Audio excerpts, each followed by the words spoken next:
अस्सलाम वालेकुम नाजरीन, मैं हूं राजा बुरहान और आप देख रहे हैं प्रोग्राम हकीकत-ए-आलम। नाजरीन, पाकिस्तान की तारीख़ में समुद्री लिहाज से एक बहुत बड़ा सानिया पेश आया पिछले दिनों और मीडिया में, सोशल मीडिया पे उसकी बड़ी चर्चा है। एक किश्ती डूबी, पाकिस्तान के वो नौजवान जो अपने मुस्तकबिल को रोशन करने के लिए यूरोप की तरफ रवां दवां थे, इटली के वीज़ा हासिल करने के लिए, इटली की सरज़मीन से पाकिस्तान को फ़ॉरेन एक्सचेंज देने के लिए, अपनी किस्मत को रोशन करने के लिए वो जा रहे थे। लीबिया से वो किश्ती चली और यूनान के साहिल समुंदर पे वो समुंदर हो गई और पाकिस्तान की 300 से ज़्यादा कीमती जानें ज़ाया हो गई। इस पर बहुत ज़्यादा तबसरे मौजूद हैं, लेकिन आज हमारे साथ मेहमान शख्सियत हैं, मारूफ़ तज्ज़ियाकार सहाफ़ी तज़ीन अख्तर साहब। तो हम उनसे जानेंगे कि पाकिस्तान क्यों इस लिहाज से आलमी सतह पे बदनामी का बायस बन रहा है। इंसानी स्मगलिंग पे पूरी दुनिया में पाबंदी है और पाकिस्तान के पास एक बहुत बड़ी इंटेलिजेंस एजेंसी भी मौजूद है, FIA। उसके बावजूद भी ये स्मगलर कहाँ से निकलते हैं सर? बिस्मिल्लाहिर्रहमानिर्रहीम। सबसे पहले तो मरने वालों के लिए दुआए मग़फ़िरत, अल्लाह ताला उनका सफ़र आखिरत आसान करे और हर इंसान को ऐसी नागहानी मौत से बचाए जिसमें कि डेड बॉडी भी घर वालों को मुयस्सर ना हो। और दुआ है कि अल्लाह पाक उनके अहले खाना को, उनकी माओं को, उनके वालिदैन को सब्र जमील अता करे। बहुत बड़ा सानहा है और यूनान की हुकूमत ने तो 3 रोज़ के सोग का ऐलान किया है। यहाँ पे भी आज सोग है, पाकिस्तान में भी। लेकिन बात यह है कि बतौर मुसलमान तो चलें ठीक है, हमारा एक अकीदा है कि मौत का जो वक्त मुअय्यन है, वो गालिब का शेर भी है ना कि मौत का एक दिन मुअय्यन है, नींद क्यों रात भर नहीं आती। वो अपनी जगह, लेकिन जो इस तरह की अमवात हैं ये यकीनन हमारी कोताहियों और ख़ुद उन अफराद के गलत इक़दामात और ये जो फ्रॉडी एजेंट हैं उनके गलत इक़दामात, उनका नतीजा है। इनको हम तभी मौत नहीं कह सकते। अब देखें कि 700 तकरीबन बंदा था उस कश्ती में और वो कश्ती थी माहीगीरों वाली कश्ती। और मैं तो इस पर काफ़ी अरसे से लिखता भी रहा हूँ, मैंने सेमिनार्स भी किए हैं इस पे के ऊपर, इल्लीगल इमिग्रेशन के ऊपर, कि ये मौत का रास्ता है यार। आप अपने घर में रूखी सूखी खा लें, एक रोटी खा लें, आप ज़्यादा जो है वो दौलत ना कमाएं बेशक, लेकिन ज़िंदा तो रहें ना अपने घर वालों के सामने। आप 20-20 लाख रुपया भी देते हैं और जाके फिर आप इतने सफ़र करके, इतनी सहूलतें बर्दाश्त करके जाके फिर समंदर में डूब जाते हैं। ये कौन सा मतलब कि आप छोड़ें FIA को, आप छोड़ें हुकूमत पाकिस्तान को, आप छोड़ें लॉ इन्फोर्सिंग एजेंसीज़ को, आप ख़ुद तो सोचें कम अज़ कम, पहली बात। दूसरी बात ये है कि पाकिस्तान में अब हालात ऐसे हैं कि हर बंदा यहाँ से मायूस हो चुका है। बेरोज़गारी ने हर तरफ पंजे गाड़े हुए हैं, देखें ना। तो अब हर बंदा, आप जितना भी कमा लें, आप 2-2 काम कर लें, 3-3 आप नौकरियां कर लें, पूरी नहीं पड़ती। रेट्स हैं चीज़ों के, आम रोज़मर्रा की चीज़ों के रेट्स जो हैं वो आसमान से बातें कर रहे हैं। तो इसलिए लोग निकल रहे हैं यहाँ से। और इसको एक तो ब्रेन ड्रेन की हम बात करते हैं, जो पढ़े लिखे नौजवान निकल गए, क्रीम जो है, ठीक है। अब ये जो नौजवान हैं जो कि पढ़ाई लिखाई में नहीं होते लेकिन ये भी बाहर जाना चाहते हैं, तो वो फिर चढ़ जाते हैं एजेंटों के। ये ज़्यादा गुजरांवाला, ये भी जो लोग मरे हैं नौजवान, ये सारे गए थे मसलन आज़ाद कश्मीर, खुई रट्टा का जो कस्बा है, वहाँ से 28 नौजवान थे और उन 28 में से 12-13 आपस में करीबी रिश्तेदार थे, एक ही गांव के और एक ही बरादरी के। 6 गुजरात से थे और बाकी दीगर इलाकों के। और जो एजेंट हैं उनका ताल्लुक गुजरात, मंडी बहाउद्दीन, गुजरांवाला से है। और ये खित्ता जो है सेंट्रल पंजाब, इसमें आप लाहौर को भी शामिल कर लें, फिर इधर शामिल कर लें आप गुजरहान के इलाके को, जेहलम को। यहाँ पे बहुत ज़्यादा है ये एजेंट माफिया, और लोग 20-20, 25, 30 लाख रुपया दे के फिर वो इस मौत के रास्ते पे पूरी ज़िंदगी की जमा पूंजी लगाती हैं। FIA जो है हमारे यहाँ सरकारी इदारा उस वक्त हरकत में आता है जब आम आवाम पर क़यामत गुजर गई होती है, उससे पहले नहीं वो हरकत में आते। अभी फिर हादसा हो जाता है तो फिर हुकूमती इदारे हादसा नहीं, मैं क़यामत का लफ्ज़ इस्तेमाल कर रहा हूँ मेरे भाई। हादसा तो एक मामूली चीज़ है, जब क़यामत गुजर जाती है ना, जब पूरा ख़ानदान जो है वो सड़क के ऊपर शादी पे जाता हुआ ख़ानदान गोलियों से गन डाउन कर दिया जाता है, या इस तरह के 300 अफराद डूब के मर जाते हैं, तो फिर इनमें थोड़ी सी वो हरकत होती है इनके अंदर। अब वो हरकत उन्होंने की है तो कराची से उन्होंने साजिद महमूद नामी एक बंदा पकड़ लिया है जो आज़रबाईजान फ़रार हो रहा था।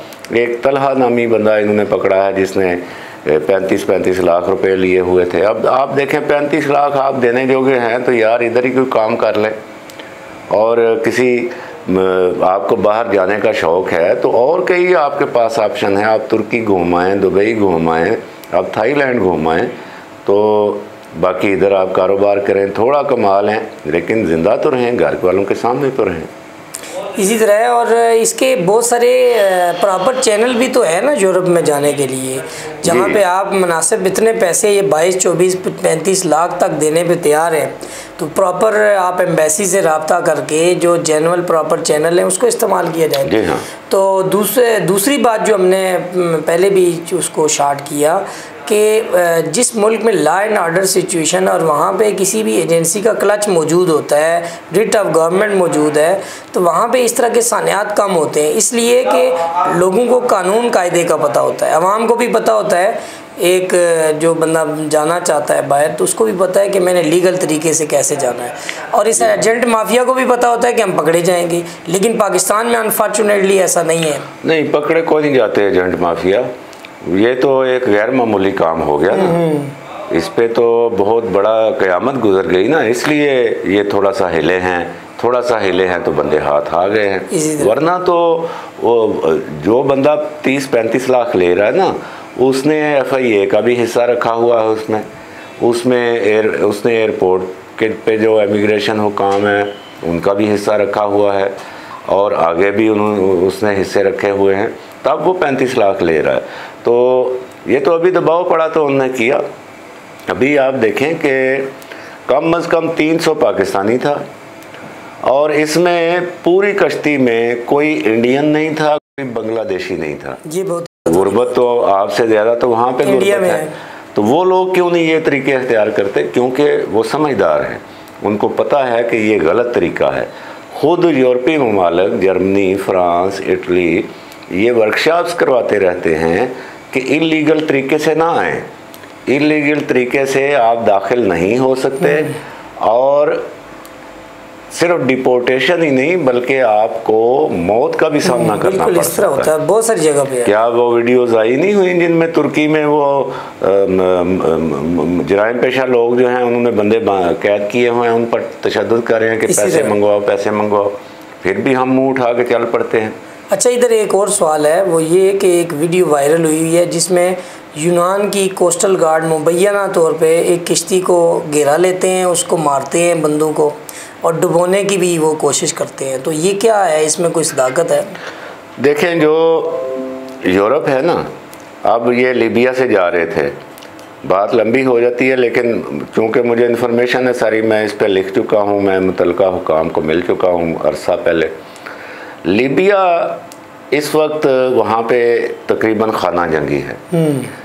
अब आप अगर नक्शे पे देखें तो बीच में बहरा रूम है, नीचे अफ्रीका का नॉर्थ है, और ऊपर सबसे पहले इटली आता है, इधर यूनान आता है, और इटली से इस साइड पे सिसिली का जजीरा है बहुत बड़ा, वहाँ पे मुसलमानों की हुकूमत रही है कई जगह पे, और एंड पे जाके अफ्रीका और यूरोप, एंड पे जाके इस तरह ये ऊपर से स्पेन आता है, नीचे से मोरक्को, वो इधर ऐसे मिलते हैं, जहाँ पे तारिक बिन ज़ियाद ने फिर वो क्रॉस करके तो स्पेन उतरे थे, और वहाँ पे एक पहाड़ था, तो इसलिए उसको जबल तारिक उस वक्त कहा गया, और अब वो बिगड़ी हुई शक्ल है जिब्राल्टर।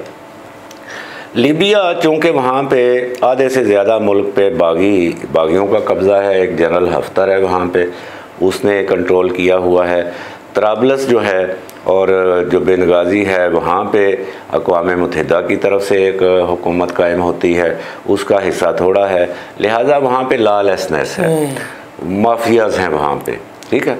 उधर से ये लोग कश्तियों पे बिठाते हैं एजेंट इन लोगों को, और वहाँ से फिर उनको बहरा रोम की नज़र करते हैं आगे वाला ताकि जाएँ जी, सामने इटली है, यूनान है, और जब वो वहाँ पहुँचते हैं, अब वो आप मुझे बताएं कि 700 अफराद आ रहे हैं इल्लीगल, तो अब इटली और यूनान, अब उनको हम कैसे शिकवा कर सकते हैं कि आप इनको दाखिल करें? हाँ, अलबत्ता इंसानी जान को बचाना उनका फ़र्ज़ है। अब इस मामले में वो यकीनन आपने जो वीडियो देखी है ऐसा हुआ होगा और वो करते हैं ऐसा। अभी आप देखें कि इस मामले में दो चीज़ें आ रही हैं।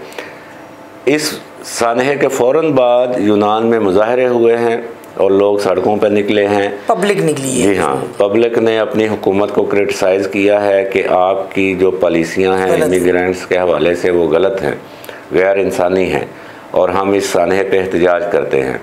यूनान की हुकूमत का कहना है कि हमारे जो वो जज़ीरा नुमा जिसके नज़दीक ये कश्ती डूबी, वहाँ के जो कोस्टल गार्ड्स हैं उन्होंने कश्ती वालों को बार बार मदद की पेशकश की, लेकिन कश्ती वालों ने इनकार कर दिया। अब ये उनका कहना है, लेकिन इसके साथ जो दीगर ज़राए हैं उसमें जो लोग मॉनिटर कर रहे होते हैं वो भी शामिल हैं। उनका ये कहना है कि सुबह के टाइम, ये मंगल 13 जून है, सुबह के टाइम अलर्ट जारी हो चुका था कि ये यूनानी जज़ीरा नुमा है, इसके साथ समंदर में कश्ती डूब रही है और उनको मदद चाहिए। ये सुबह अलर्ट जारी हो चुका था, जानबूझ के सुस्ती की गई, और शाम को फिर सारी कश्ती डूबी है। इस दौरान कोई मदद नहीं पहुंची।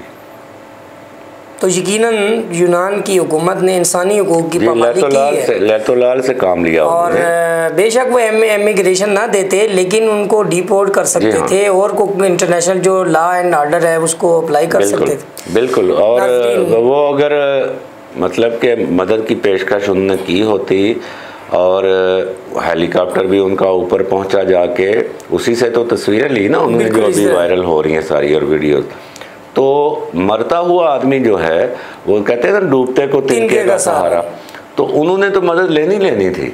ये मुमकिन नहीं था कि वो डूब रहे हों और वो मदद ना लें, ये भी एक झूठ है। नाजरीन, एक बहुत बड़ा सानिया हुआ, हम इसमें लवाहिकीन के साथ इज़हार ताज़ियत भी करते हैं और पाकिस्तान के लिए एक बहुत बड़ा ये सानिया है। इसमें हमारे लिए एक बहुत बड़ा पैगाम है कि हम अपने जिगर गोशों को ऐसे एजेंटों के हवाले ना करें और दुनिया में कामयाबी के लिए इस तरह के शॉर्टकट ना इस्तेमाल किए जाएँ। नौजवानों को यहाँ पे पाकिस्तान जैसा एक अजीम मुल्क अल्लाह ने दिया है, यहाँ पे हम ठीक नहीं हैं, मुल्क ठीक है, तो हम यहाँ पे वो 35 लाख 20 लाख लगा के जायज़ तरीके से जा सकते हैं। तो अल्लाह हाफ़िज़, इंशाअल्लाह फिर मुलाकात होगी। अस्सलाम।